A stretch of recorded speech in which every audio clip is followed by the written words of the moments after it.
Welcome to Daily Wisdom, Walking the Path with the Buddha, a podcast shared by David Roylance. This podcast is dedicated to guiding you to completely eliminate the discontent mind and the suffering it causes by attaining enlightenment. Learn and practice the teachings of Gotama Buddha that will guide you to fully attain a peaceful, calm, serene, and content mind with joy. To support this podcast, visit patreon.com/support Buddha or visit buddhadailywisdom.com, where you will discover a full range of courses, retreats, and online learning resources to assist you on the path to enlightenment. Now, here's our teacher to share more.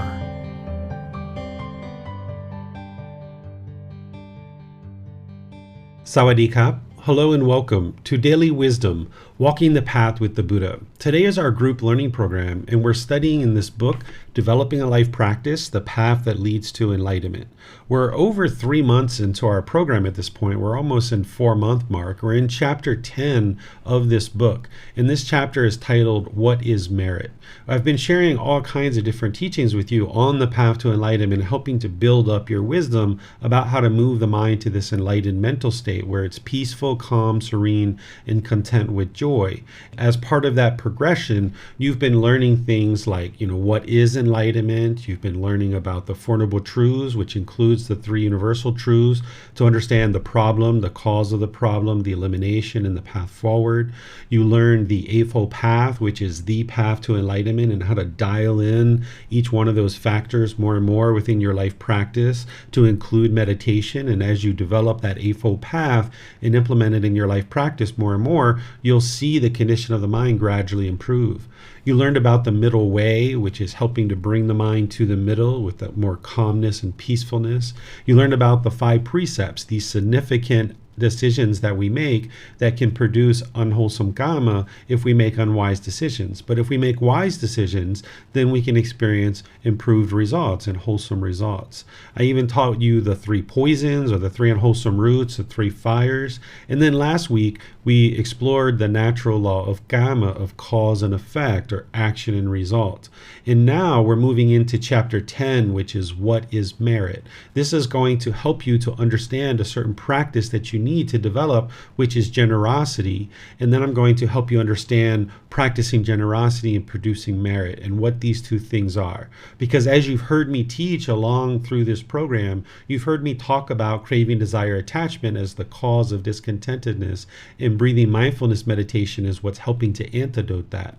But I've also mentioned that there's generosity that needs to be practiced in order to train the mind to let go as well. And without this generosity, all throughout your life practice in various ways, you wouldn't be able to actually experience enlightenment, because with craving, desire, attachment, the mind tending to hold on, there tends to be these selfish desires. The mind doesn't want to let go. So I'm going to introduce you to generosity and then also specifically merit so that you can understand how to train the mind to let go. And this is going to help you to eliminate discontent feelings by training the mind to eliminate craving, desire, attachment. As we go in today's class, I will open up for questions at different times. You can put those into Facebook, YouTube, or Zoom in the comment section. Our moderator, Iona, will see that and be able to be sure your question gets asked during the class. If you're in Zoom, you can ask your question directly by just raising your hand. There's an electronic way to raise your hand in Zoom, and we'll see that and be able to call on you and be sure you can ask any questions. So thank you all for being here. I appreciate that you've decided today is a day that you'd like to learn the teachings of the Buddha. Well, I'm going to start you off with understanding about what is merit before we start talking about generosity in general. What merit is this is a readiness and taking the action to frequently give something more than is strictly necessary, such as your time, effort, energy, financial support, or resources, without any expectation of anything in return, that supports the continued sharing of the Buddha's teachings, contributing to others to be able to attain enlightenment. This is what we call merit. Now, in order to practice merit, you need to actually understand what generosity is, which is what I'm going to teach you as part of this class. But here, just at the very beginning, I'd like to set out for you guys what is merit. It's a practice of generosity that is directed towards the continuation of sharing the teachings of the Buddha. It's wholesome Kamma that is generated through these generous offerings of gifts to the community of virtuous ordained practitioners or anyone that has attained one of the 4 stages of enlightenment. The Buddha referred to this as the Aryan Sangha. These are just Pali words that mean the noble community. The word Sangha means community, and then when you add that word Aryan in front of it, it means the noble community. So you might have seen this word Aryan during World War II. The Nazis kind of adopted this. They even took the swastika from Buddhist teachings as well. But it was in place long before that occurred, and it was meant to describe this noble community. So even though that we often associate the swastika and Aryan with something destructive and something that none of us are probably interested in being a part of, but the reason why they're using that is at one time it meant during the lifetime of the Buddha is Aryan meant noble, and the swastika was an aspect of the 4 Noble Truths and the Eightfold Path, because there's 4 limbs and then there's individual pieces to each individual limb. So there was a wholesome meaning behind swastika and Aryan long before the Nazis came along and adopted this into what they started to do in the world. So here it's helpful to understand this noble community that the Buddha created, which is the ordained practitioners and anyone who's attained one of the 4 stages of enlightenment, because these individuals are there in order to help share the teachings with everybody else. Because if there weren't people that were receiving offerings to be able to get deeper and deeper and deeper into their practice without the obligations of daily life, there wouldn't be this ability for other people to learn. So the Buddha set up something that's called mutual support. And we're going to be talking about this towards the end of class, where there's this mutual support between teachers and students. And when students are making offerings to the noble community, this is called merit. So it's helping you to eliminate craving, desire, attachment, but it's also helping to support the teachings so that the teachings can come into the world more and more. So there might be offerings such as food, water, clothing, shelter, medical care, time, effort, energy, financial support, or resources that are being guided towards this noble community who are essentially responsible for guiding others to enlightenment. And it creates this mutual support that we'll be talking about as we go in today's class. So I created this image to help you better understand what merit and generosity is, because sometimes people like to see this very clearly. So if you look on the left-hand side of this image, and for those of you guys that are listening to the audio only on the podcast, you can see this in the book in chapter 10. If you download it or you have a printed version of this, you can see this image that I'm describing, where on the left-hand side, I describe generosity. Generosity is just the readiness and taking the action of frequently giving something more than is strictly necessary, such as time, effort, energy, resources, without any expectation of anything in return. This generosity is something that you're going to need to develop in multiple aspects of your life. So if you're helping your mom do something, this is generosity. Or you see your neighbor needs help with something and you help them. You have no expectation of anything in return. You're not asking for money. You're not asking for anything. You're just donating your time, effort, energy, and resources. This is generosity. So this generosity is something that you're going to need to practice in all aspects of your life. You'll need to practice generosity with your friends, your family, your coworkers, your neighbors, people that you don't even know. You're going to need to look for ways to practice sharing your time, effort, energy, and resources. And you need to be doing that in the middle way. Whereas if you were craving to give, you wouldn't have what you need to sustain your life, the basic necessities. But if you never practice generosity, the mind would be selfish. It would be self-centered and holding on to things really tightly. So what you're looking to do is create this practice of generosity where you're practicing the middle way and you're giving and you're sharing and you're doing things that aren't just for your own benefit. Because when there's craving, desire, attachment in the mind, that tends to be what the mind does, is it only wants to do things that are going to benefit you.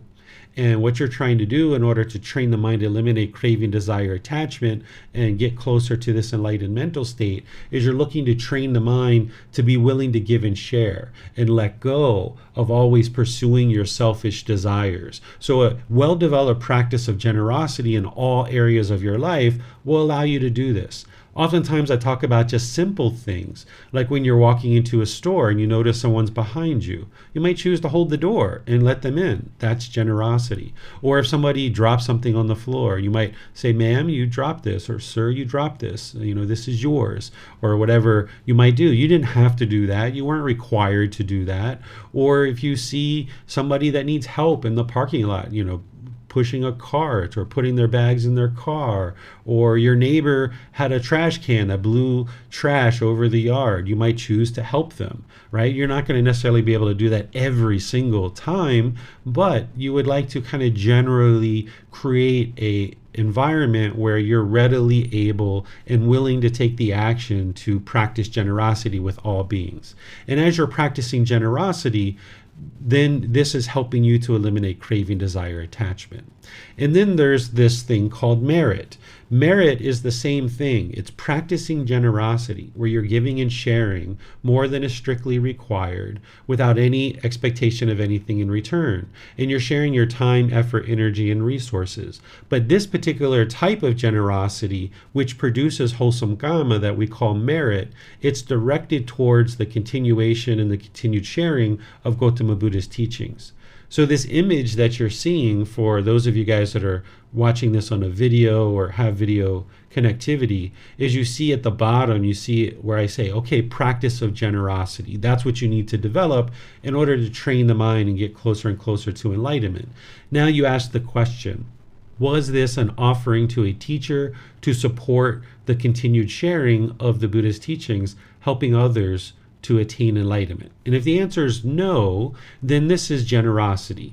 And now the benefits that you're experiencing is that it's helping you to eliminate craving, desire, attachment in your mind, and it's helping you to generate wholesome results in your progress towards enlightenment. You're helping to eliminate the selfishness and the sensual desire. So you're producing wholesome Kamma through practicing generosity with mom, dad, brothers, sisters, neighbors, co-workers. You're buying your friends lunch every once in a while, perhaps. You need to decide for yourself what you're able to do. It's your time, effort, energy, and resources. And if you're just practicing it with any person, then this is generosity and it's helping you produce these benefits. But if you're practicing generosity and it is for the benefit of sharing the teachings of the Buddha, then you're getting added benefits. You're still eliminating craving, desire, attachment. You're still generating wholesome results and generating wholesome Kamma to eliminate selfishness and sensual desire. But your generosity is also producing the ability to help others gain access to the Buddha's teachings so that they can be continually shared in the world for all beings. So like here in Thailand, they've had these teachings for 800 to 1200 years. And as you go around the community, you see temples. And these temples were built by the Thai people. They donated their land at some point. Then people, put together resources to build the buildings and construct the buildings. And over 800 to 1200 years, this has been ongoing. So there's about 30 or 40,000 temples here. And now Thailand has this amazing network of community centers, essentially, where people can go into and they can get help. There's all kinds of help that's available there for them to learn the teachings of the Buddha. And they do other things too. There's even some of these temples are kindergartens or primary schools or teaching English and things like this to enhance the life of the local villagers. So the Thai people have combined their resources, and we might call that crowdfunding, where they've essentially crowdfunded the creation of this community center, and now they support it by regularly making offerings to this temple so that now there can be ordained practitioners and teachers that can reside there, and then they have a place that they can come and get help. So when they're child isn't doing their homework, or maybe a couple is having difficulties in their relationship, or maybe they're having financial challenges, or maybe their parents are having bad health and they're having difficulties making decisions. They have people right in their village that they can go to and they can ask questions to, and now these people can share with them the natural law of Kamma. They're not going to make the decision for them. And these people who are seeking guidance, they might talk to the people at the temple, but they might also talk to elders in the community and other people as well before they come to a final conclusion. But by directing some of their time, effort, energy, and resources, this practice of generosity towards the continued sharing of Gotama Buddha's teachings, there's now this enormous network of temples all over the country. And I think of it as a national resource. It's almost like a mental health network that has been funded by donation, and anybody can go into it. And now there's tourists who come here from all over the world to visit these temples and visit people like me that are at the temple that are teaching, and this is because of the production of merit, and this is all through the practice of generosity. So you have generosity that is directed towards anybody and anybody that you'd like to direct it toward, and that's generosity, and you would need to develop that. But then there's this unique type of generosity that produces merit, which is helping others to gain access to the teachings of the Buddha. So this is the difference between generosity and merit. Merit is a practice of generosity, but it's a unique type of generosity that produces wholesome Kamma. Now, here are some words of the Buddha. I'm going to be sharing quite a bit of the words of the Buddha throughout today's class, because you can see in his own words what he's talking about related to this topic. In this book series, the 13 books, Volume 13 is all about generosity, because it's so important to your practice that the Buddha talked extensively at different times about generosity. And remember that he was a prince destined to become a king. So he stepped away from the royal family and all those royal riches, and he lived his life just accepting donations of food, water, clothing, shelter, and medical care. During his lifetime, they didn't even accept money or currency or land or anything like that. Nowadays, we wouldn't be able to get by without a little bit of currency if we were going to take a bus or a taxi or something like this. During his lifetime, there was always household practitioners around to be able to provide him what he needed. But nowadays, there's not always going to be a student with the teacher following them everywhere they go to be able to pay for the things that they need to pay for. So we incorporate a bit of financial support into the practice at this point. So the Buddha wasn't setting up this generosity because he wanted to get rich, right? He was already rich. He was already a member of the royal family. So he stepped away from that, and he set up this system of mutual support that you're going to hear about by the time we get to the end of the class. But first, let me share with you some words of the Buddha where he's talking about this noble community, or the Aryan Sangha. And here you can see what he's describing, because these are the individuals that he talked about making offerings to in order to produce merit for you. This one is titled An Unsurpassed Field of Merit for the World.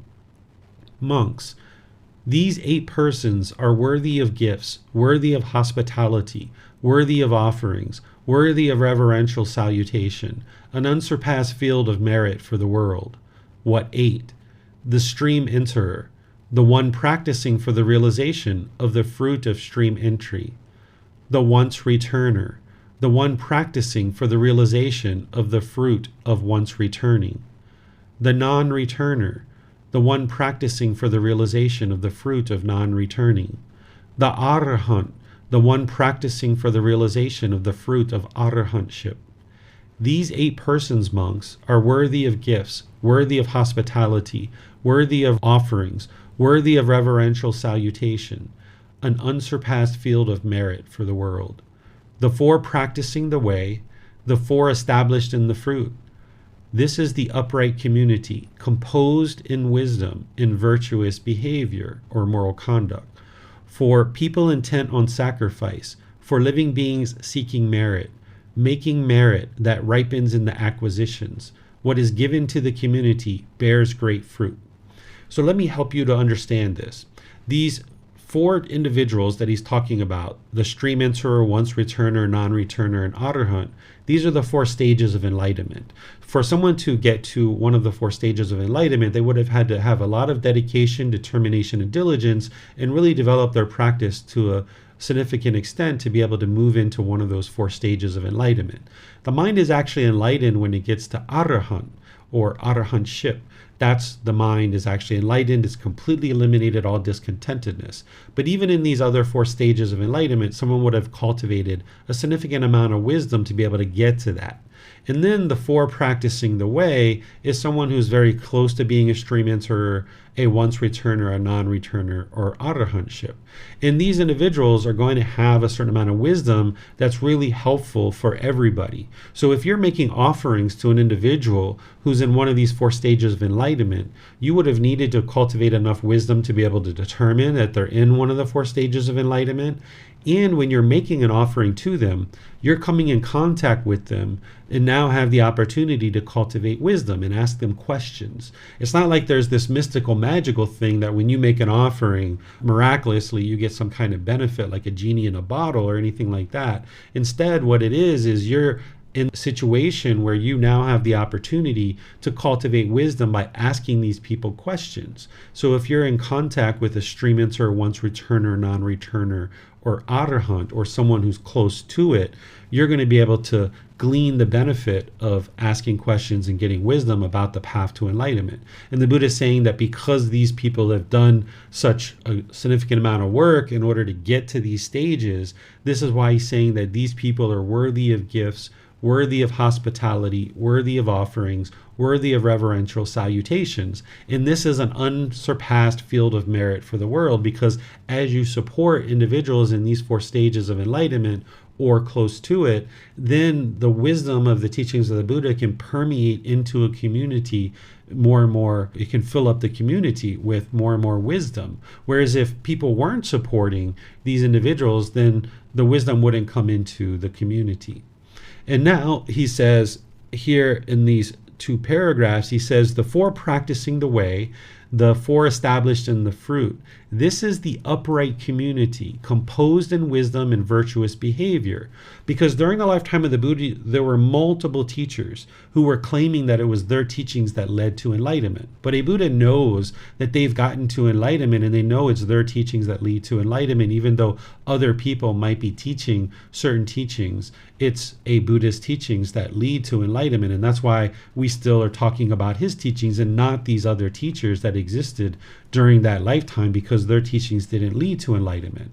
But the household practitioners, as they're starting off on the path, they don't necessarily know whose teachings are leading to enlightenment and whose aren't. So the Buddha is making it very clear that his community of practitioners is the upright community, or sometimes he says the straight community, because these are the ones who are deep with wisdom about what it takes to get to enlightenment, and they're practicing this virtuous behavior. So you should see that when you're making offerings to people in the community, you wouldn't see them doing harmful things in the world or unwise or unwholesome things.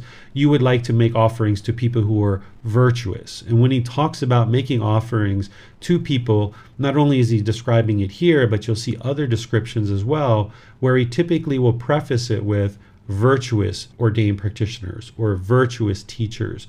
Because during the lifetime of a Buddha, you can imagine there must have been thousands and thousands and thousands of people that were learning and working on getting to the path to enlightenment. And not all of them were practicing the teachings as closely as the Buddha himself. So there are different people in different stages and progressions of their journey to enlightenment. So while there might be someone who shaves their hair and wears an orange robe, for example, it doesn't necessarily mean that they're practicing the teachings closely. Just because somebody's ordained doesn't mean they necessarily know the teachings very closely. So the Buddha advised people and encouraged people to look for virtuous practitioners that you can support, because if you see someone who's being very virtuous with their moral conduct, then they would have the wisdom of how to improve the condition of their mind and their moral conduct. And those are the people that would be wise to support, because they're the ones who are doing the real work to cultivate the wisdom of the teachings, improve their practice. And now by supporting them, the teachings can come into the world more readily for everybody to be able to learn and practice them. And now this last paragraph, he says, for people intent on sacrifice, for living beings seeking merit. So if you're interested in seeking merit and cultivating this wholesome Kamma to develop a community of practitioners in your community where there's enlightened people in your community, because this is going to be helpful. So for people who are interested in seeking this merit and developing a community, he says, making merit that ripens in the acquisitions. What he's talking about acquisitions is that as you practice generosity and cultivate merit, you will acquire more and more improvements to the condition of the mind. Your mind will move into the attainments of the jhanas and the 4 stages of enlightenment. So in order to get to enlightenment, you would need to cultivate and develop a certain amount of generosity in your practice towards all beings, and then also direct a certain amount of that towards producing merit so that it'll ripen in the acquisitions or ripen in the attainments of the jhanas and the 4 stages of enlightenment. And then he says, what is given to the community bears great fruit. Because when people are making offerings to a teacher should be using a certain portion of that for their water, their food, their shelter, their clothing, their medical care, but it should be coming back to the community in order to help the community to learn. So for example, if people make offerings to me, there's a certain portion that I use for food, water, clothing, shelter, and medical care, but the more significant amount of it is coming back to the community in terms of buying meditation cushions or carpets, Zoom memberships, websites, investing in lights and microphones and computers, and to be able to live stream out into the world and share these teachings. So whatever is given to the community bears great fruit because it comes right back to the community in terms of an individual sharing the teachings with you and helping you get closer and closer to enlightenment. So that's what he's sharing here as part of this teaching. Let's look at some more details related to the practice of generosity and the practice of merit. So practicing generosity, as I've mentioned, it helps to eliminate craving, desire, attachment, the cause of discontentedness in the rebirth, in the cycle of rebirth. It's helping you to eliminate the stain of selfishness. And by producing generosity that is directed towards continued sharing of the Buddhist teachings, which ultimately leads to merit, this is helping you to develop your confidence in the teachings of the Buddha and the Buddha himself and the actual community. Because if you remember back to chapter 3, there's 10 individual fetters, and one of those fetters is called doubt.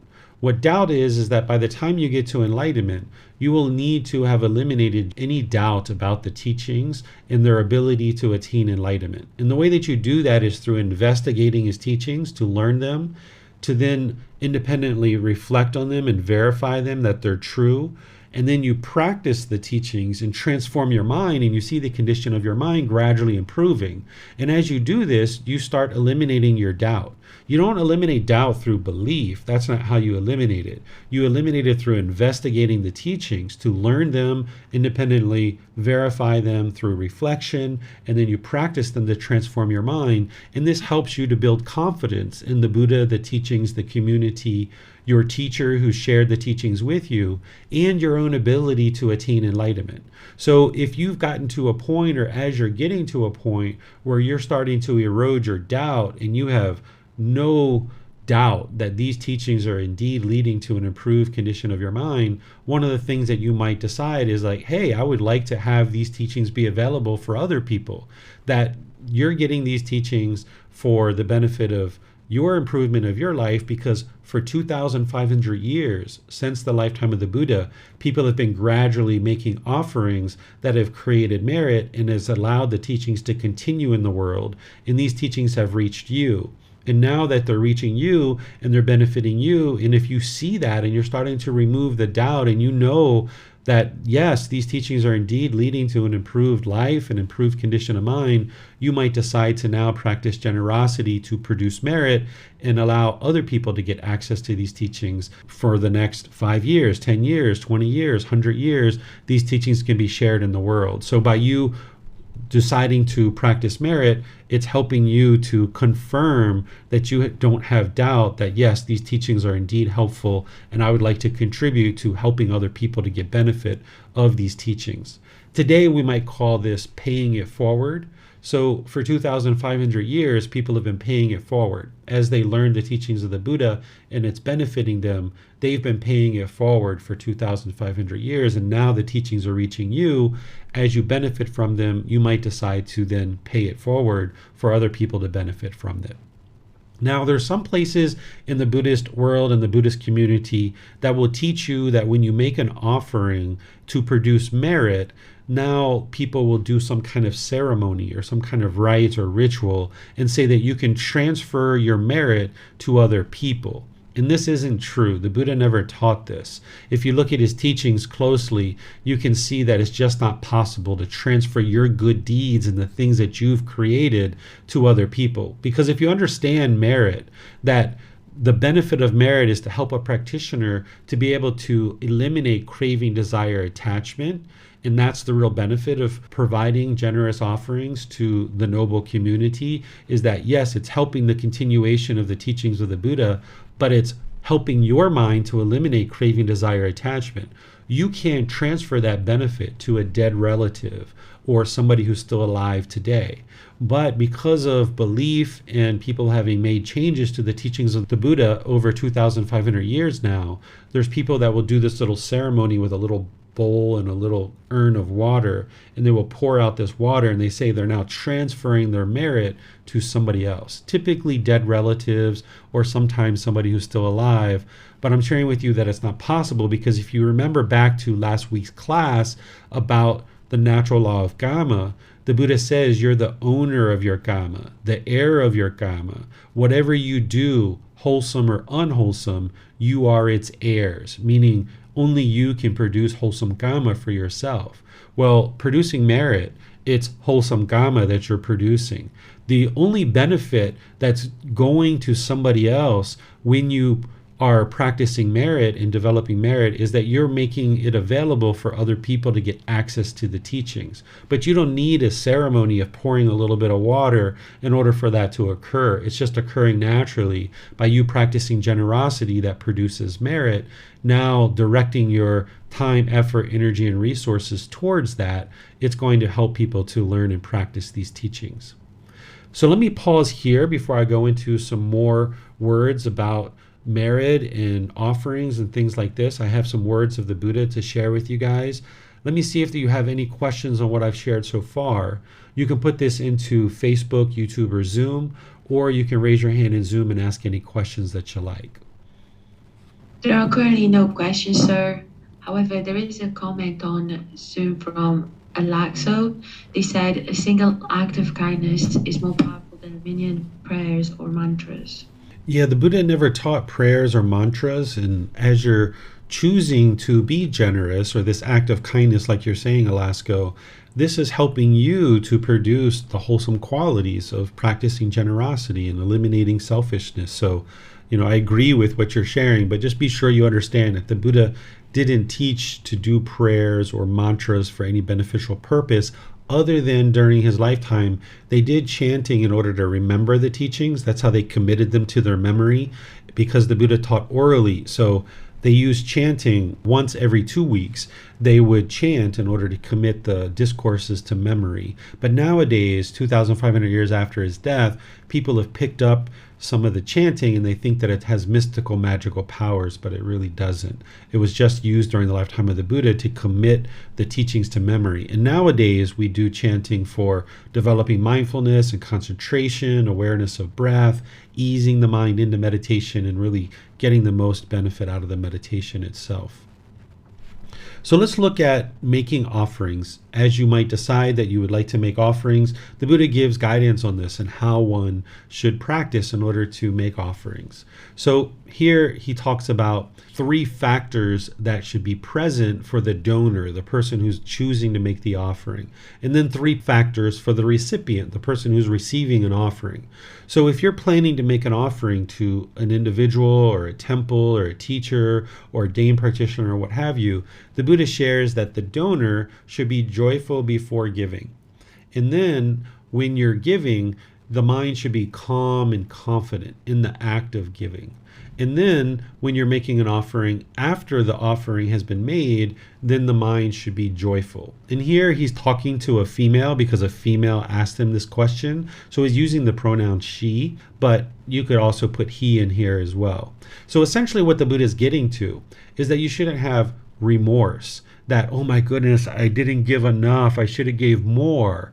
Or, oh my goodness, I gave too much, why did I give so much? Now I'm not going to have the food that I need for my life. So if your mind is joyful before giving, your mind is calm and confident while giving, and then it's joyful after giving, then you know that you don't have that buyer's remorse. Sometimes people give in order to get pleasant feelings, but this is a conditioned feeling. Right? So you're not interested in that. And that's what the Buddha is guiding you to do, is not to have conditioned feelings based on your offering, because that is what keeps the mind in the unenlightened state. That's the craving, desire, attachment. So by ensuring that your mind is joyful before giving, and that your mind is calm and confident while giving, and your mind is joyful after giving, then you've practiced in such a way that you haven't allowed the mind to have any conditioned feelings, that you haven't felt sad or sorrowful after giving, or you didn't feel so excited and elated after giving,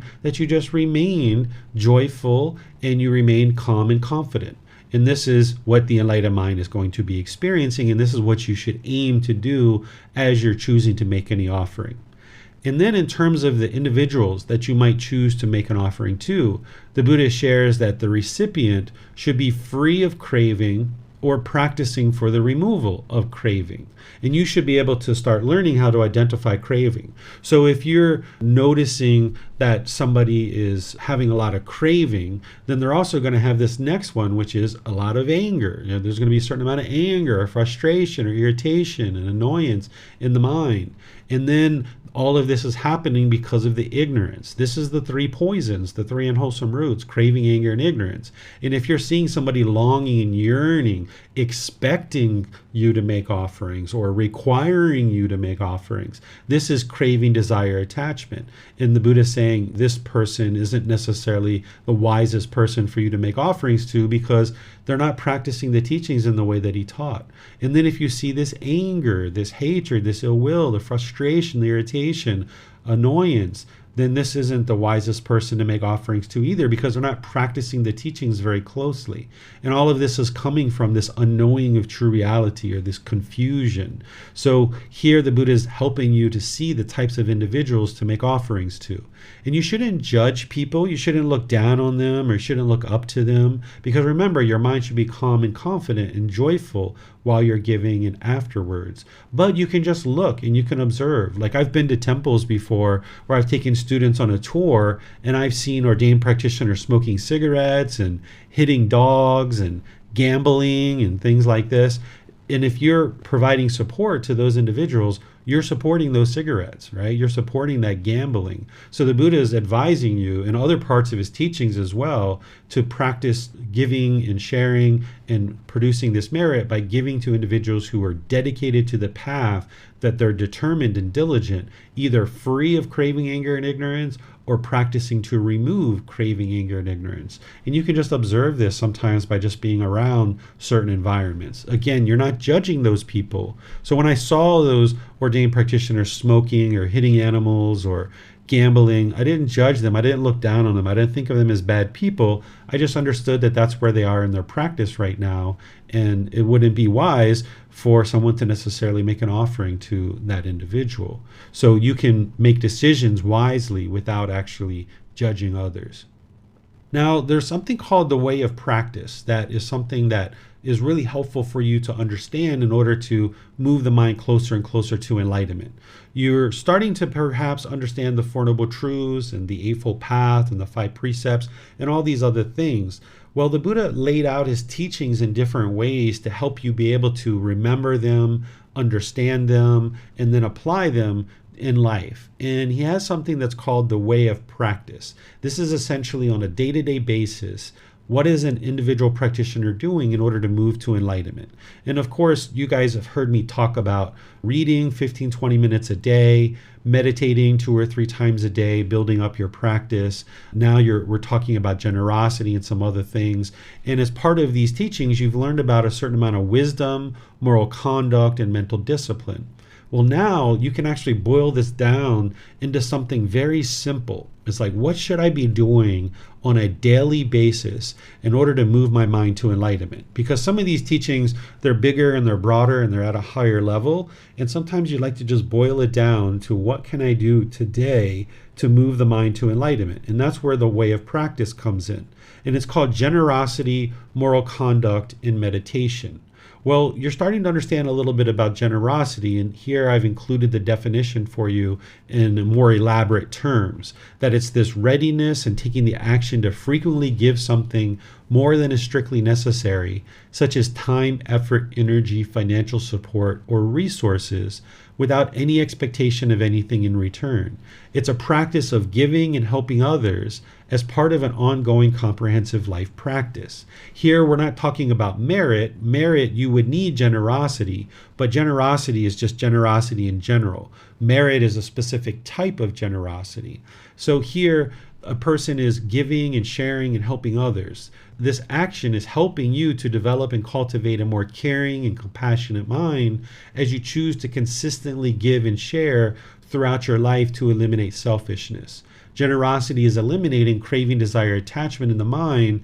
Thus, it's helping you to eliminate discontent feelings in the mind. So this is what you would need to practice on a day-by-day basis, is finding ways to practice generosity. And sometimes I even talk about generosity as something as simple as just smiling at somebody. This is your time, effort, and energy more than is strictly required without giving anything in return. You're just walking down the street, you might smile and say, "Hi, good morning, how are you?" or whatever you'd like to say. This keeps the mind uplifted and positive and upbeat, right? But of course, you would like to practice generosity beyond just a smile, but that's something simple that you can do. And then as you're practicing generosity, you've also learned moral conduct as part of the Eightfold Path. Right speech, right action, and right livelihood. And this is ensuring that you're not causing harm through your moral conduct, so harm isn't coming back to you.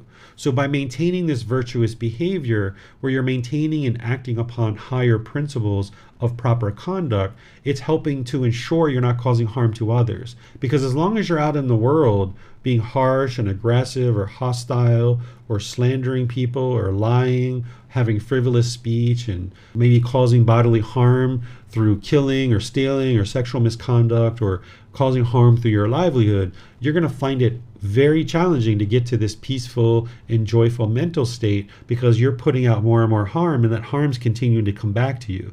So by cleaning up your moral conduct, as the Buddha teaches on the Eightfold Path, which the 5 precepts plug into, now by cleaning up your moral conduct, you're making your way on a day-by-day basis, getting closer and closer to enlightenment. And then the other thing you're doing on a day-by-day basis is you're practicing meditation, which is a technique to actively train the mind during dedicated, independent, purposeful training sessions to eliminate certain unwholesome qualities and arise certain wholesome qualities in the mind, either in the seated, lying, standing, or walking position. This is where you're actively training the mind in meditation. And you might be doing that 2 or 3 times a day, building up to that, and perhaps even building up to 30 minutes or more, and taking your time to build up to that so you have a nice, solid, stable foundation of your meditation practice. So these 3 aspects of the way of practice of generosity, moral conduct, and meditation are leading to the improvement to the condition of your mind on a day-by-day basis. And what's putting all of this into practice is your wisdom. You're going to need the wisdom of what generosity, moral conduct, and meditation is, so that you can practice this on a continuous, ongoing basis. So this program is helping you to understand what this is.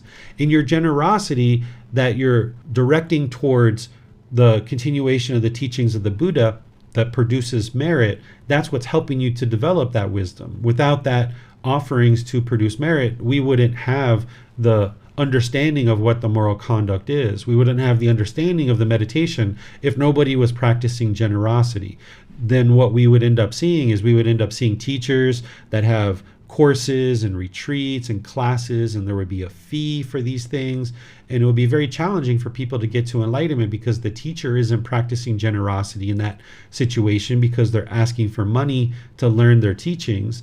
And the students aren't practicing generosity in that situation because they're just paying a fee for a class. But by a teacher choosing to make the teachings available at no cost, and the students are able to gradually choose whether or not they're going to practice generosity or not, then everybody's practicing generosity, and it helps the mind to be trained to give and share this time, effort, energy, financial support, and resources, and helps you move closer and closer to enlightenment.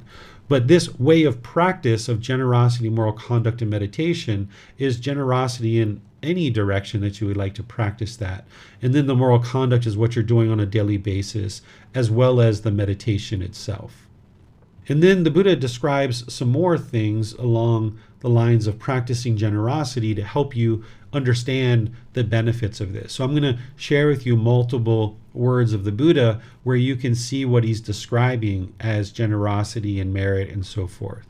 So this is just one little snapshot of an aspect of his teachings where he talks about accomplishment in generosity. He says, "And what is accomplishment in generosity?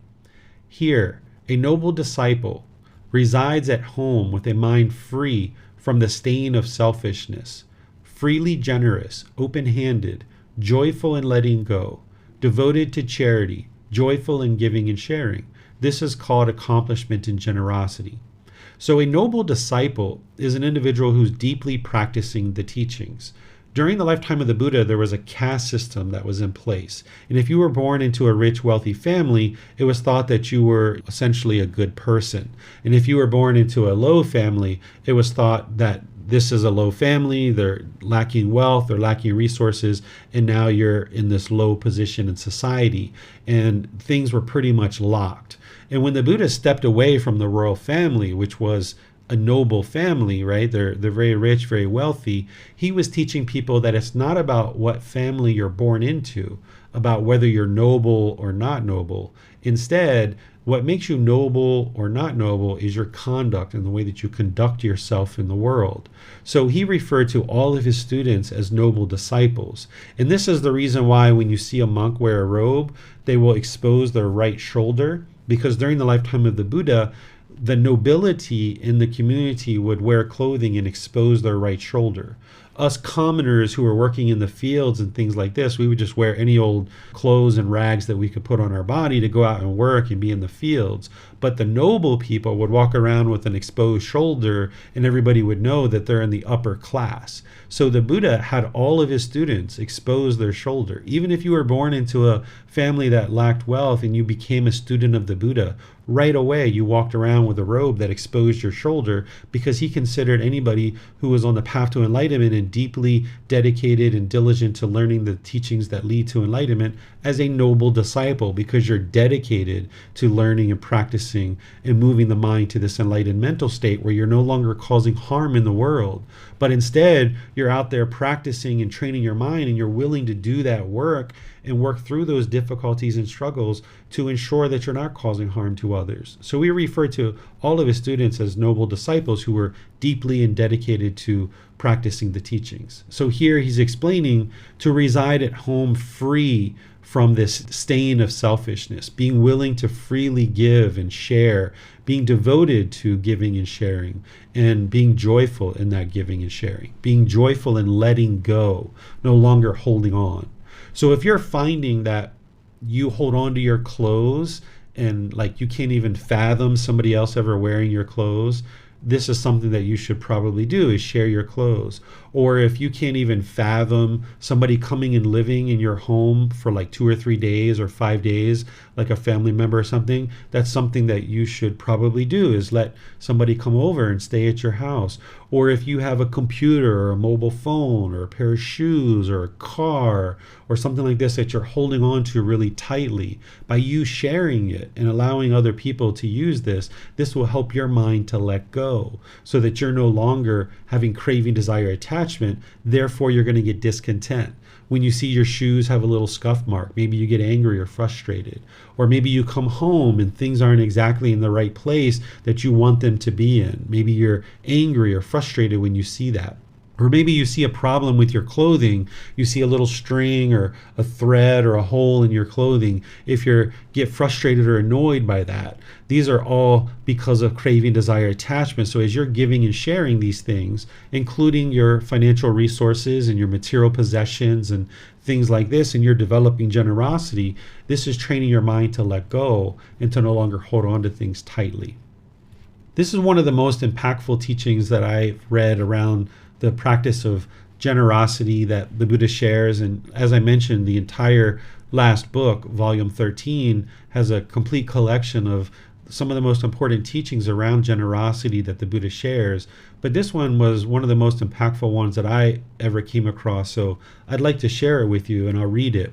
It's titled, "If Beings Knew the Results of Giving and Sharing."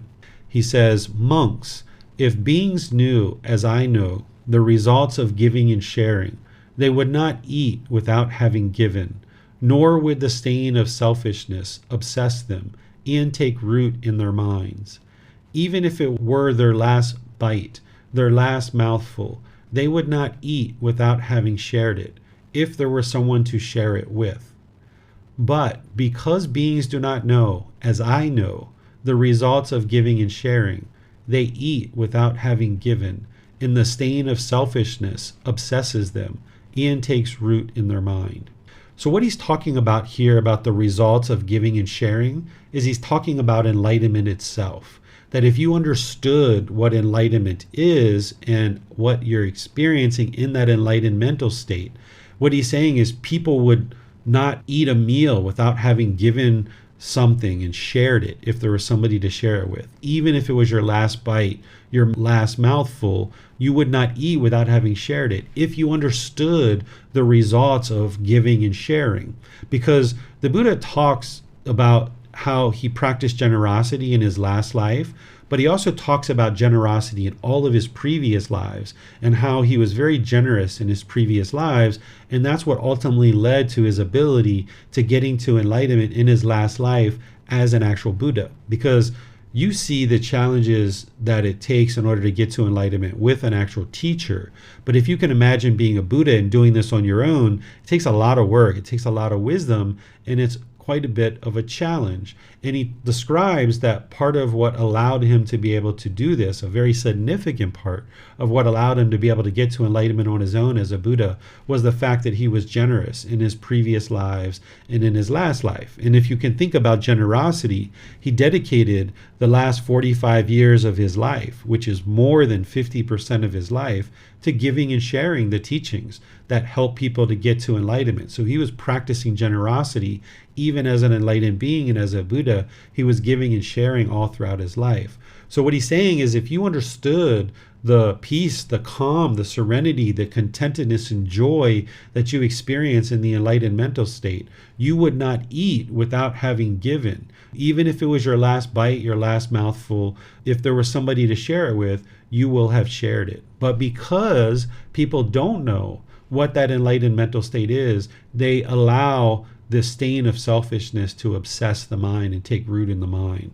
So you might feel a bit of a wall in sharing and practicing generosity in certain parts of your life, but if you can break through that and don't allow the selfishness to obsess the mind, you'll see that the mind can break through and you can experience more and more joy, because as you're getting rid of the craving, desire, attachment, there's going to be more peacefulness and more joy that's coming into the mind. So by you practicing on a continuous, ongoing basis to practice generosity, it will help you to get closer and closer to what the Buddha is describing here, which is the results of giving and sharing, in experiencing this peace, calm, serenity, and contentedness with joy, where you're no longer experiencing discontent feelings.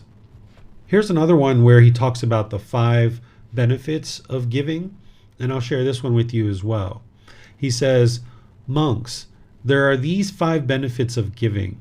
What 5? 1 is dear and agreeable to many. 2, wholesome persons go in large numbers to one. 3, one acquires a wholesome reputation. 4. One is not deficient in the householder duties. 5. With the breakup of the body after death, one is reborn in a good destination, in a heavenly world. These are the 5 benefits of giving. By giving, one becomes dear. One follows the duty of the wholesome.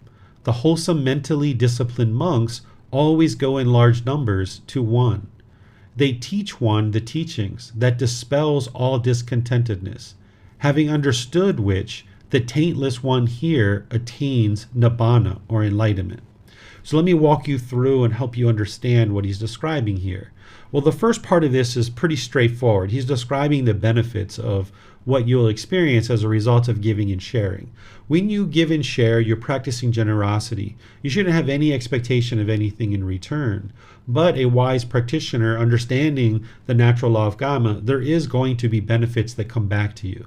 But you shouldn't be practicing generosity with aspirations or wanting those benefits. It should just be to give, just to enhance the condition of the mind and improve the condition of the mind.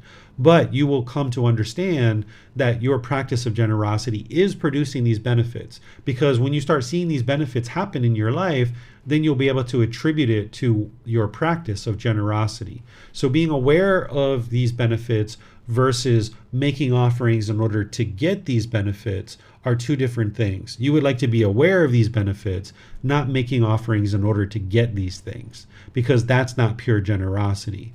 So as you're practicing generosity, you'll know that and see that people will look to you more affectionately. They will consider you to be very dear and agreeable, because if you're coming to work with bagels or donuts or milkshakes, or you're sharing your time to help your coworkers when you really got off at 5 o'clock, but you're sticking around to help them in ways that you weren't required to help them, you're going to find that you're very dear and agreeable to many people, because your coworkers, your friends, your family, your neighbors, they see you helping them, and you're doing so unselfishly. So you'll find that you'll have people that consider you to be dear and agreeable because of your willingness to practice generosity. You'll see that wholesome people come towards you in large numbers, because people that are practicing wholesome teachings tend to attract others who are also doing wholesome things. So this will attract people towards you that are also doing wholesome things. You'll notice that you'll acquire a wholesome reputation in your community as you're practicing generosity. Again, you shouldn't be practicing generosity to get this, because that's not pure generosity and it won't produce what it is that you're looking to produce. You should just practice generosity for the sake of eliminating craving, desire, attachment, and you know that that's what you're looking to accomplish through your practice of generosity. But you will acquire this wholesome reputation. And then, as part of this mutual support that we're about to talk about, household practitioners have certain householder duties that we're practicing in order to ensure that the teachings continue. And there are certain responsibilities that we do in the household. And when you're practicing generosity, you'll see that you tend to be more diligent with washing dishes and taking out the trash and cleaning up your house and things like this, because you're giving and sharing, and you are not deficient in your duties to help others through giving and sharing. And you'll see that you tend to even take care of your own home in a better way than perhaps you did before. This fifth one that the Buddha is sharing is it's 100% true that with the breakup of the body after death, if one is practicing generosity, they are reborn in a better destination, in a good destination, even a heavenly world. But it's important when you see the teachings of the Buddha related to things like being reborn in heaven or being reborn in hell, he's never using this as a way to fear or guilt or shame you into practicing his teachings. And he's not using rebirth in the heavenly realm in order to incentivize you to practice his teachings. Because remember, if you get to enlightenment, which is the ultimate goal of his teachings, you're not going to be reborn anywhere. That's his ultimate goal, is to help you get to enlightenment so that you're not reborn anywhere. But he needs to teach you the truth of what's truly going to happen. That if you're practicing generosity and you're learning all the other teachings, and for some reason you fall short of enlightenment, then there's a good opportunity for you to be reborn into the heavenly world. But rebirth in the heavenly world is not ideal. That's not what the ultimate goal of this path to enlightenment is. Getting to enlightenment means that you're not going to be reborn in the cycle of rebirth, because existing in existence means there's going to be grief, pain, displeasure, and despair. It means that you're going to be experiencing discontentedness. So even in the heavenly realm, they're experiencing discontentedness. They're experiencing exclusively pleasant feelings. They don't experience painful feelings or feelings that are neither painful nor pleasant. But the heavenly realm is not permanent. Those beings are going to need to be reborn. They can get to enlightenment in that realm, but oftentimes they are complacent. They lack motivation and encouragement to actually get to enlightenment because they're only experiencing pleasant feelings. Here in the human realm, we experience pleasant feelings, painful feelings, and neither painful nor pleasant. So we kind of have this built-in motivation because we really don't like the anger. We don't like the frustration. We don't like the guilt and the shame and the fear and the jealousy and the resentment and all these other discontent feelings, that we have this built-in motivation to be able to get to enlightenment, to get away from these painful feelings. But in the heavenly realm, they don't have that. So they tend to be complacent and lack enthusiasm to get to enlightenment. So they're oftentimes reborn into other realms of existence. So it's not ideal to get to heaven, but the Buddha is teaching you the truth that practicing generosity does tend to lead to an improved rebirth, either in the human realm or potentially even in the heavenly realm, which is what the Buddha is describing here. Then he goes on to explaining, essentially summarizing what he said at the beginning, where he says, by giving, one becomes dear, one follows the duty of the wholesome mentally disciplined monks always go in large numbers to one. So during the lifetime of the Buddha, people needed to be around household practitioners in order to sustain their life. They wouldn't be able to sustain their life as an ordained practitioner or as a teacher if they didn't have students that were willing to give them donations. So this is the mutual support that the Buddha put in place in order to ensure that the teachings were being shared with household practitioners. And we're going to talk about that here in a moment. Then the Buddha says, they teach one the teachings that dispels all discontentedness, having understood which the taintless one here attains nibbana.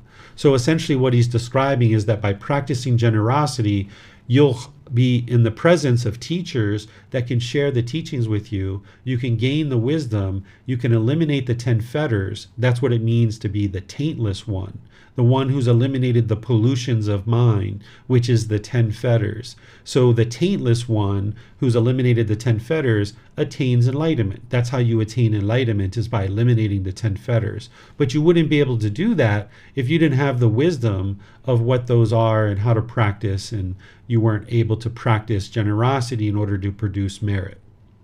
So now let's describe what the Buddha is describing in terms of giving and sharing, and how the best, most ultimate gift that anybody could ever give is the gift of the teachings. Because practicing generosity in all directions in order to cultivate the mind to eliminate craving, desire, attachment. But when you're practicing generosity to produce merit, you're giving the gift of the teachings. That's what you're doing when you're supporting ordained practitioners, temples, and teachers. You're giving this gift of the teachings to help other people. So the title of this one is Gifts of Teachings is Superior Than Gifts of Material Things. Monks, there are these two kinds of gifts, a gift of material things and a gift of the teachings. Of these two kinds of gifts, this is supreme, a gift of the teachings. There are these two kinds of sharing of material things and sharing of the teachings. Of these two kinds of sharing, this is supreme, sharing of the teachings. There are these two kinds of assistance with material things and assistance with the teachings. Of these two kinds of assistance, this is supreme, assistance with the teachings. So when you're practicing generosity to produce merit, you're sharing the gift of the teachings. You're sharing, you're helping to ensure that the teachings come into the world, because this is the very best gift that you could ever give to anybody. At one point when I was in other parts of my life, I had a whole lot of money because I was in business. Now I don't have money. I'm able to give my time, my effort, and my energy to help people get to enlightenment. But at other times, I used to give people a lot of gifts and practicing generosity. And that was wonderful that I was able to do that. But the very best gift that I could ever give anybody and to give to you would be the gift of these teachings and sharing these teachings and giving you assistance with these teachings. This is why all the classes, courses, and retreats are at no cost, and the books are at no cost, and the videos and the personal guidance and everything else that I offer is all at no cost, because this is the very best gift that I could ever give you, because it's going to help you to improve the condition of the mind and condition of your life. And if you stay dedicated enough, you'll potentially eventually get to enlightenment where you've eliminated all discontentedness. And that's the best gift that anybody could ever give to you. And then lastly, the Buddha shared this mutual support. And I'll share this teaching with you and then explain to you what this is. It's titled Mutual Support Between Monks, Brahmins, and Householders. Monks, Brahmins, and householders are very helpful to you. They provide you with requisites of robes, alms food, lodgings, and medicines in time of sickness.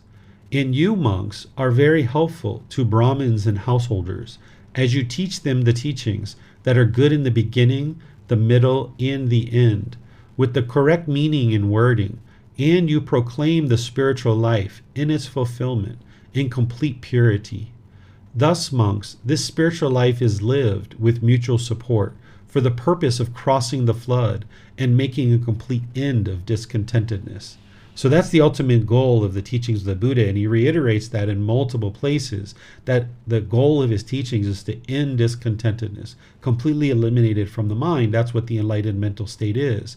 And in order to accomplish that, we need certain people in our community that are dedicated to developing their own practice. Because a teacher, to be a very deep teacher, would need to first be a very great student. And by getting really deep into one's own practice as a student, they can then be prepared to be a teacher. Because in order to be a great teacher, you will have had to have done the work on your own mind and understand the teachings to a certain degree to then be able to share them with other people to get those benefits. So by making generous offerings and practicing generosity that produces merit, it provides the opportunity for us to have teachers in the community that are then able to then get very deep into their practice. Because if a teacher is actually running a business or being a politician and doing other things, and they're trying to develop their practice and they're trying to teach at the same time, this would be very challenging to actually be able to get close enough to enlightenment and then be able to actually share the teachings that benefit others. So by teachers choosing to let go of worldly life and get dedicated into their own practice, they can now live based on the support of their students. And now the mutual support is that the students support a teacher.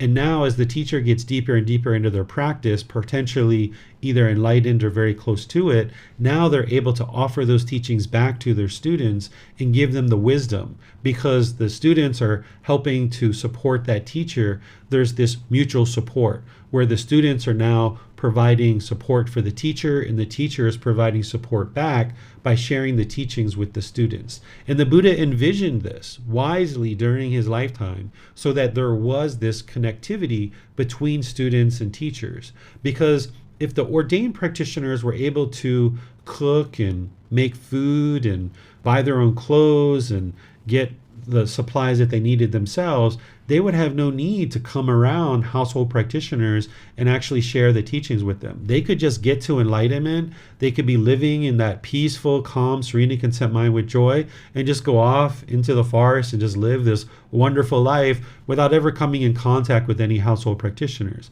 But the Buddha made their life existence, their ability to sustain their life, essentially dependent on household practitioners, that they can't eat without coming in contact with a household practitioner. They can't get clothes without coming in contact with a household practitioner. They don't have a roof over their head to be able to sleep if they don't come in contact with a household practitioner. They can't get medical care and other things if they're not coming in contact with a household practitioner. But also, household practitioners aren't going to be able to have great relationships with their life partners or their children or their employees or their boss or their neighbors. They're not going to be able to be successful financially if they're not in contact with teachers and ordained practitioners to be able to learn the wisdom of the teachings of the Buddha. So in this way, there's a mutual support where students are supporting a teacher and a teacher is supporting the students. And doing this all based on generosity. Whereas I mentioned, if a teacher had a list of classes for a price, they're not practicing generosity, so they're not going to be able to get to enlightenment. And if students are signing up for classes and paying for a price for those classes or retreats, they're not practicing generosity either, so they're not going to be able to get to enlightenment. So by a group of people coming together and choosing to support teachers and temples and ordained practitioners, everybody's practicing generosity, because the teachers should be giving and sharing without any expectation of anything in return from their students. They should be more than willing to give and share the teachings and be able to help people get to enlightenment. And then if we appreciate that teachers are willing to do that, then as students might decide to also give time, effort, energy, or resources to help that teacher to then be able to share the teachings back with them. And then what you should see is that teacher is sharing the offerings that they receive, that they're then using those in order to further help the community move forward by purchasing things that are needed in order to share the teachings with others. So you'll see that as part of a teacher that's practicing the teachings, that they'll use a certain portion of their offerings to sustain their life for food, water, clothing, shelter, and medical care. But then a good majority of what is being offered to them is coming back to the community and benefiting the community by the teachings being shared.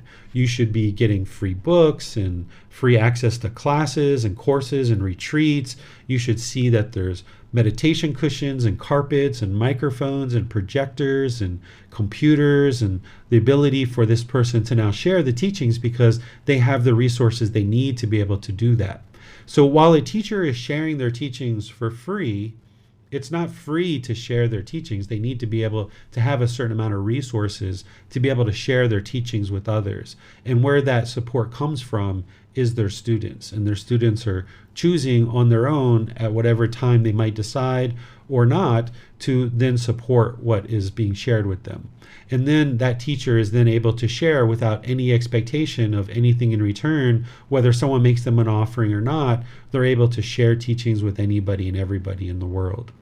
So this is everything that I have to share with you guys on merit. We can talk about this topic and anything that you guys would like to discuss about this topic, or if there's other things that you guys would like to discuss, we can discuss those as well.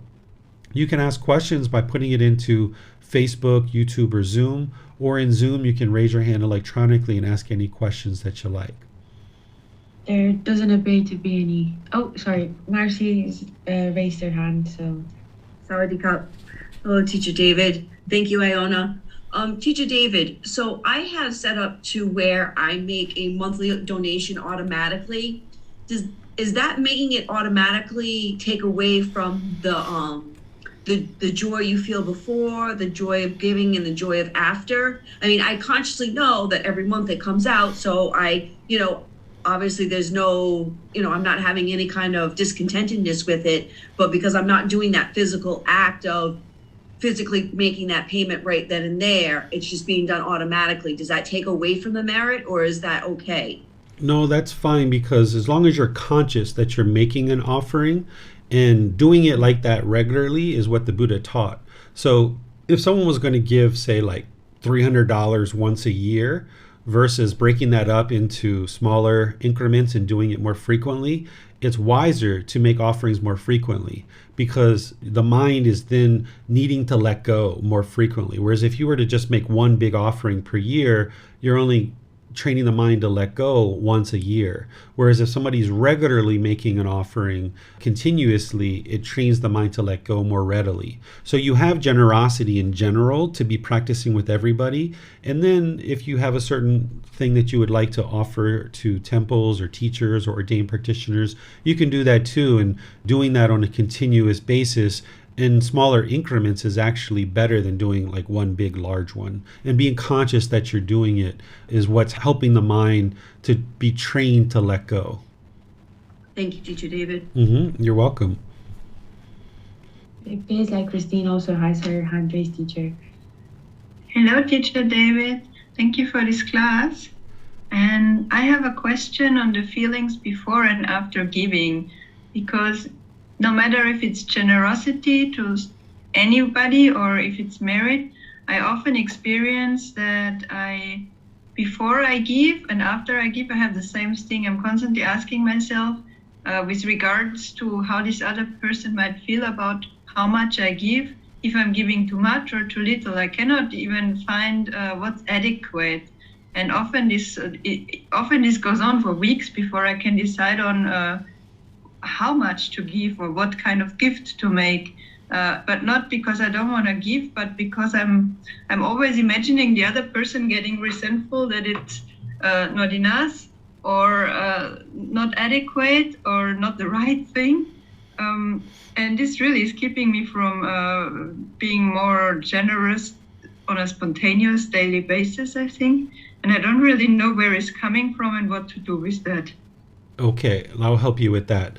So when you're making an offering to anybody, whether it's just regular generosity and you're making an offering to mom or dad or brothers and sisters or what have you, or you're making an offering to produce merit for like temples or ordained practitioners or teachers, what you offer shouldn't be based on what you think that the other person wants. Because if somebody wants something specifically or they expect something specifically from you, that's their craving, desire, attachment. And if they're resentful that you gave $5 or you gave an apple or you gave a banana, and if they're resentful because of that, that is being caused by their own craving, desire, attachment. Your practice of generosity is your practice of generosity, and it should be unattached to what other people want. So you should look at what you're able to offer in terms of your generosity, your time, your effort, your energy, and your resources when you're practicing generosity, and when you're practicing generosity to produce merit. Same thing. You shouldn't be worried about what other people want or what they expect of you, because that's their craving, desire, attachment. Your practice of generosity needs to be based on the resources that you have available to you. And in some cases, you might be able to give a bit more. In other cases, it might be a bit less. But don't allow your mind to be obsessed about whether you gave too much or too little, because you need to be confident and calm that what you're offering is within your own ability to make that offering, that you're not interested in giving unlimited amounts that leave you lacking the resources that you need, but you're also not interested in giving nothing either. So you've got to find that middle for yourself. And only you know where that middle is. Only you can find where that middle is. But your offering shouldn't be contingent on what other people want or expect, because that's their craving, desire, attachment. And it sounds like you're potentially craving to be perceived a certain way by these people, that if you gave $5, maybe you would think that they think you're poor or stingy, and they might be judging you, but that's you judging yourself. So in that situation, just give a banana or give an orange or give, something minor. And then some cases, maybe give a little bit more. In terms of making offerings to people like me, like teachers or ordained practitioners, one of the things that the Buddha taught us is he taught us to ensure that we're not accepting exorbitant amounts of offerings from people. Essentially, the way he described it is he described it as milk drying. People during the lifetime of the Buddha understood farming and farming life. So if you milk a cow extensively to the point where their milk is dried out, it's much harder for them to produce milk again, and it doesn't leave them in a healthy condition. So when you're milking a cow, you don't take all the milk. You leave some of the milk inside the cow, because this is beneficial for the cow and their health. So the Buddha taught that if we observe that a student is making an exorbitant amount of offerings and we feel it's too much, we should talk to the student and ask them questions. So I've had students before that have told me like their wife got laid off of a job, and then maybe like 2 weeks later they were asking to make offerings to me, and I suggested to them that perhaps they postpone that until their family was more whole and they had the resources that they needed. Or there have been people in certain countries that I know that don't have that many resources, and they made significant offerings, and I made sure that they were able to afford that based on their income before I would accept the offering. So there's certain things that a teacher should be doing if they observe that a student is maybe making exorbitant offerings, but the first line of decision making is for the student to not have craving and to not have selfishness, and find that middle way for yourself. And that middle way shouldn't be contingent on what you think other people expect or want, because perhaps you're trying to be perceived a certain way, and you should just make whatever offering you're comfortable with and be generous in whichever way you feel that you can be generous. Thank you, Teacher David. This was really helpful. Mm-hmm. Can I ask a follow-up question on this? Of course, you could ask as many as you like. Thank you. How do I deal with it when I give? And then I think this always stems from, sometimes I saw the disappointment in the face of my mom when I made a gift and it was not exactly what she wanted, or I give something and I can see that the other person expected something else or something more or something, I don't know what. In that situation, there's really nothing for you to do, because they're causing their own discontentedness. If they vocalize it to you, then you might share something back with them. But if you're noticing that their face is discontent or they're displeased with what you've offered, there's nothing for you to do, because you can't control whether their mind gets discontent or not. Their craving, desire, attachment is what's causing their discontentedness. So you can't control that. All you can do is make whatever gift and offering to your family or friends that you can make. And if they have craving, desire, attachment in their mind, then they're going to get discontent. This is reminding me of a time when I was younger. One of my very first girlfriends, we were very close, and I was living in my college breaks at her parents' house and stuff like this.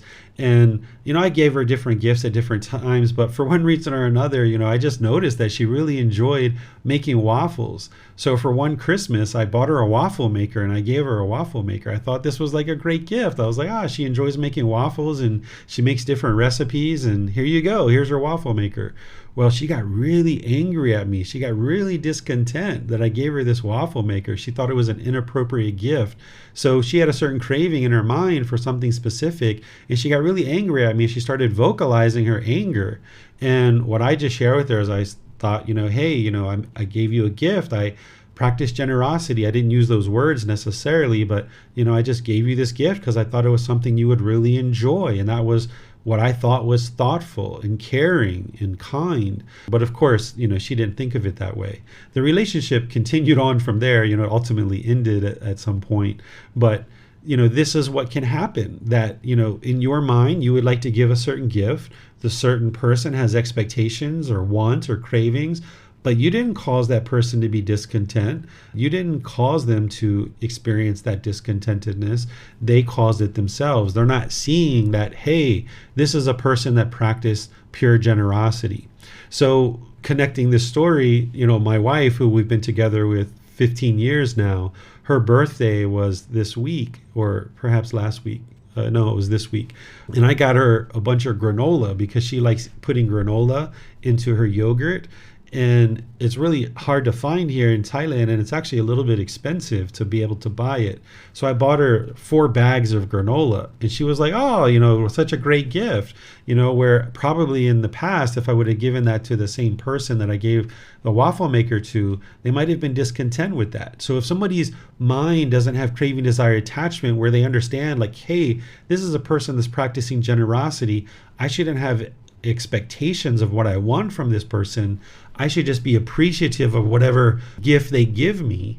Then that's the way to practice. But you might practice that way where you're just pleased and thankful of anybody offering any kind of generosity to you. But when you make offerings, other people might not be practicing that, right? Because that's impermanence. And just see it for what it is, which is their own craving, their own desire, their own attachment. And if they get discontent, then okay, they get discontent.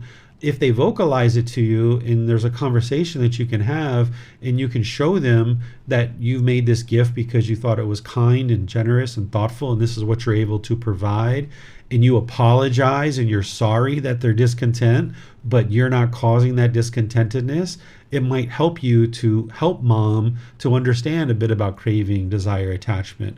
But in that situation, you just need to proceed cautiously and be really humble as you share that with them, because it can potentially erupt into more of a difficult problem. So oftentimes it's best to have these kind of conversations when your mind is calm and their mind is calm. If they're angry and hostile and aggressive, or frustrated or irritated, that's not the right time to have the conversation. So if they vocalize and vent anger and annoyance towards you, you might just move away and smile and what have you. And then maybe a couple of days later or a couple of hours later, come back and circle back and have a conducive conversation that helps them gain a bit of wisdom. Because the whole reason why their craving exists is because of the ignorance and unknowing of true reality. So the way to get rid of the craving is to help them gain wisdom. So by you sharing some wisdom with them and helping them see the truth for themselves, then they can let go of their craving. And that's how you ultimately help somebody. And that's why the Buddha says sharing the teachings is the best gift that you could ever give to somebody, is that by you sharing a bit of wisdom, it will help somebody get closer to enlightenment because they're eliminating their craving and anger. But you also shouldn't teach somebody without them being open to understanding. So the Buddha describes that if you have parents or people that you're very close with, that you think that they will heed your advice, he says, okay, you should make attempts to share teachings with them. But this doesn't mean you should go out into the community and just share with your neighbors and different people around you and your coworkers, mainly your parents and your siblings, your life partners, your children, people like this that are close to you. The Buddha says we should make efforts and attempts to help them understand things like the Four Noble Truths and other things like that. But you need to do that in a very humble way and be sure their mind's open to it. So sometimes you might need to ask questions, where if you see your mom frustrated with your gift, you're not interested in maybe talking about it today, but maybe 2 or 3 days from now you come back and you say, Mom, I'd just like to check in with you. How did you feel about the gift I gave you? And if she's like, well, to be honest, I wasn't really happy about it. Okay, well, is that something you'd like to talk about and discuss? And she's like, yeah, let's talk about it. So there, you have an open door, and now you can start discussing it. Whereas if she's like, no, I don't want to talk about it. Okay, no big deal. And if you're not attached, you can just move on, and you don't need to continue to pursue the conversation. So you need to see these things on a case-by-case basis. But in general, you don't really have to do anything at all. Iona might have stepped away. So I think Christine is done with her question. I see, Joe, you have your hand up if you'd like to go ahead. All right. This question, I guess, isn't fully formed yet, but I just had a general question about kids and your generosity towards them, because you're being pretty generous, I guess, just out of being a parent typically. So a lot of times kids will take things for granted, or you'll give them a gift, and obviously sometimes they'll cry because they're not happy, or maybe it's not what they wanted, or they don't see the value in it. So I didn't know if you had any general advice about maybe not, I don't know, because in America, I guess spoiling your kids is kind of a, thing that people struggle with, I guess. How do you what are some guidelines maybe to teach them to maybe appreciate what's given? And besides, what I usually do is, some people have nothing, or, just stop buying things altogether, that sort of thing. Yeah, it takes a build-up with children, starting with the universal truth of impermanence, helping them understand discontentedness. I waited a while to introduce my son to the universal truth of non-self, kind of helped him on other things first. But just like the process of learning that I've done with you guys, it's the same process with children. But you might do it through like a scavenger hunt or games or things like this, because you'd like to teach them about impermanence, about discontentedness, and the Four Noble Truths and the Eightfold Path and all of these other things, so that they understand craving, so that they understand they're having certain cravings, they're wanting certain things, and then you can have conversations with them. And where I have seen my son craving certain things, I intentionally don't buy it, because I know if I do buy it, then he's already got a craving to it. He's just attached to it, and he's just going to continue to experience discontentedness for it. And then you can gradually learn the wisdom of how to kind of get ahead of the curve on certain things. So at one time, he really wanted a PlayStation a lot, and PlayStations were sold out everywhere, including in America and in here in Thailand. And I knew that.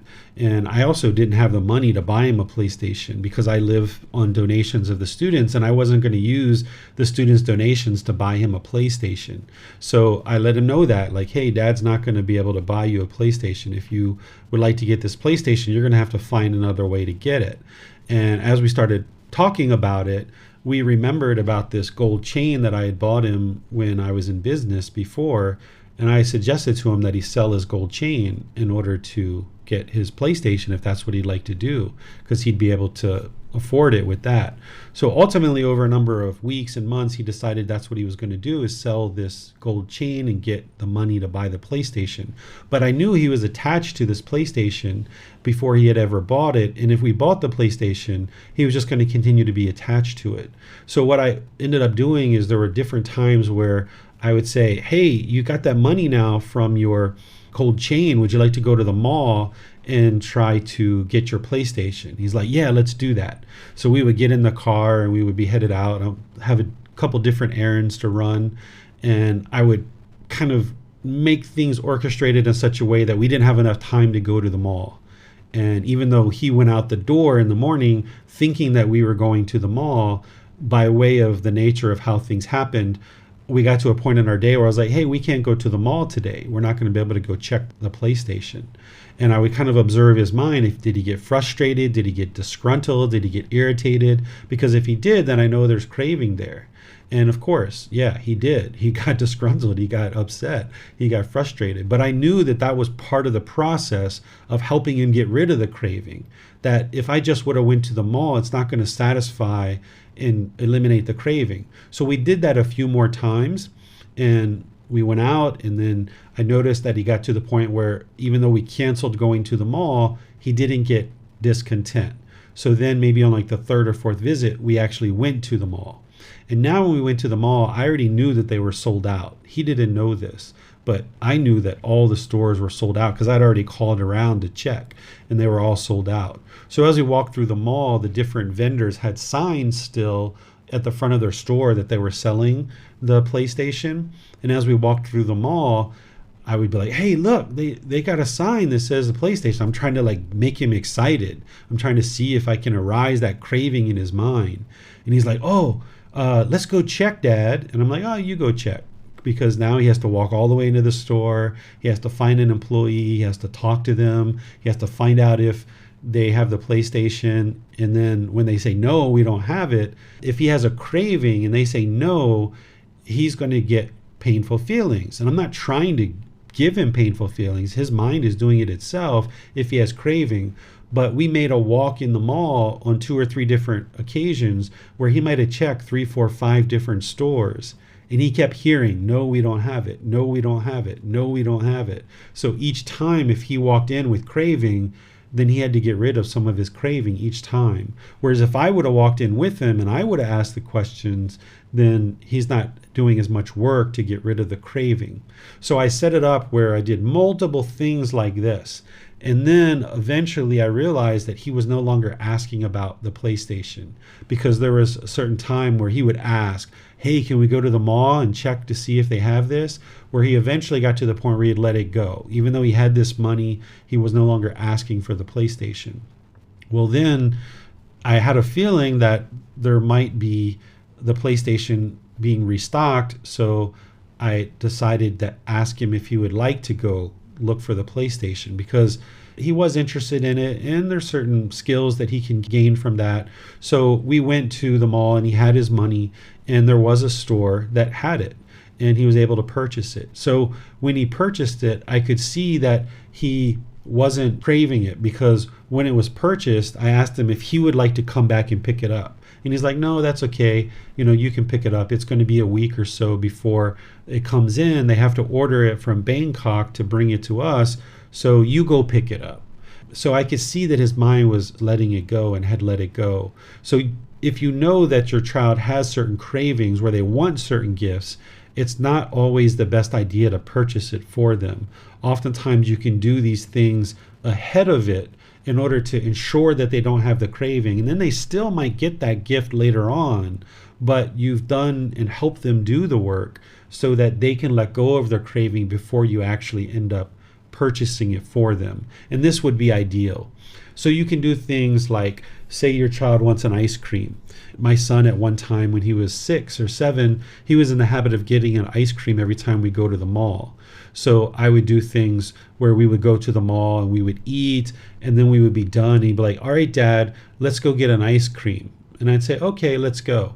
And then we make our way up towards the 5th floor of the mall. And on our way, I would come up with something and I'd be like, you know what? I can't go get ice cream right now because I need to do this. And let's go do that. I wasn't lying, but I wouldn't let him go get the ice cream.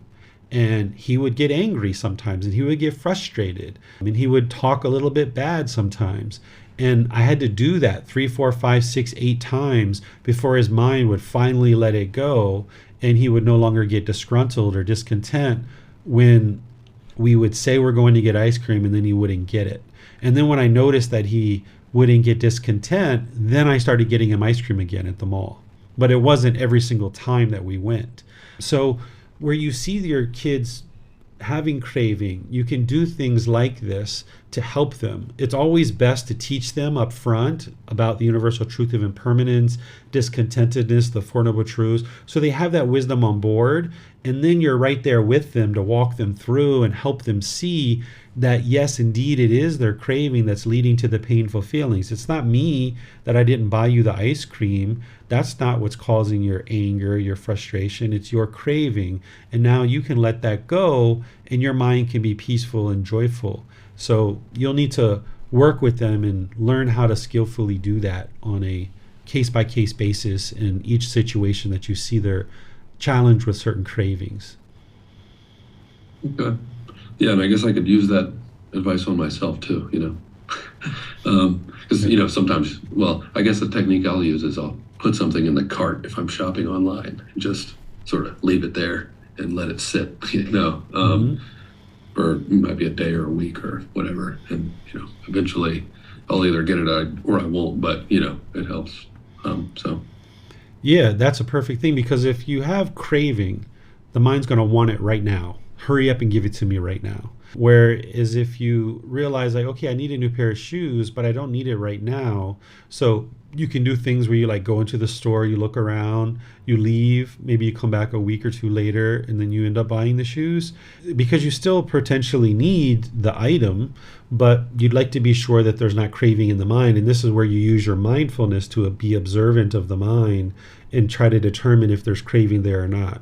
So I know that at some point I'm going to need a new mobile phone because I've got the iPhone 6 and it's really slow. Here in Thailand, we have an app that we scan at merchants and we can just pay merchants, and they're having to wait and I'm having to wait for a really long time before I can pay. And I know that at some point I'm going to have to get one, but it's quite expensive. So, I've gone and looked maybe 3, 4, 5, 6 different times, even been close to purchasing something and then chose not to purchase it. And you can observe the mind that when you do that, is the mind trying to hurry up and get it? Is the mind discontent or disgruntled because you didn't get it? And you can kind of observe the mind in these situations. And this is one of the ways to do it. Because if your mind's chasing after the objects of its affection, wanting that next new shiny object around the corner, it's going to want to chase and grab it and get it right away. It's not going to want to be patient.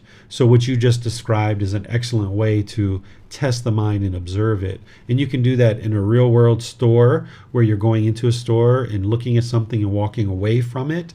And that's good training for the mind to walk away from something. Or you can do it with online purchasing too, where you go online, you find something, you put it in the cart, and it just sits there for a while and you don't purchase it right away. This is really good practice. Okay, thank you. Maybe I'll take him to the store. His birthday's coming up too, so, and we'll just look at some stuff and then leave. And, yeah, That's a good way Thank to you. that's a good way to do it, Joe, is have them go, have them look. They're going to want to buy it right now, and then you just say, "Well, we're not ready right now. Let's think about it."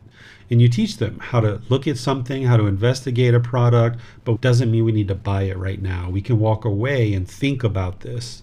And that's a really good thing for them to learn as children, because then they'll do that as they get older too. They'll make wiser choices about their financial decisions. Yeah, thank you. Yeah, you're welcome. Thank you, sir. There doesn't appear to be any more questions. Okay. Well, thank you all for attending class. Thank you all for your questions. Thank you, Iona, for moderating. This is very helpful to have somebody to do that. And I would also like to thank all of you guys for any donations or time, effort, or energy or resources that you've shared with me over whatever amount of time you've been studying with me.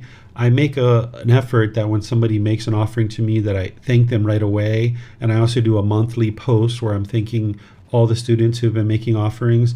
But here at this particular juncture in our program, we're about halfway through. I would like to just thank all of you guys who've been supporting me, because it's your offerings of support that allows me to continue to do what I do, that I'm able to help you and I'm able to help many other people in the world. There's people in small villages in Africa, for example, that might live on $50 a month, that I'm able to help them, because there's people who support me and provide me support to be able to do the things that I do. And I don't have any expectation from anything from anybody, and I'll help anybody who has a sincere interest in learning and practicing. So the people who are able to support me, it allows me to help you, but it also allows me to help many other people in the world who will never be able to potentially make a particular offering perhaps, but I'm still able to help them, and they're still able to learn the teachings. So I'd like to just thank you all for any kind of support that you've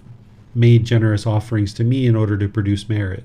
And even people who are moderating and things like this. This is sharing your time, effort, energy, and resources to produce merit. You're allowing the teachings to come into the world by supporting a teacher to be able to get deep into my practice and then be able to share the wisdom of the Buddha's teachings with all of you to benefit you.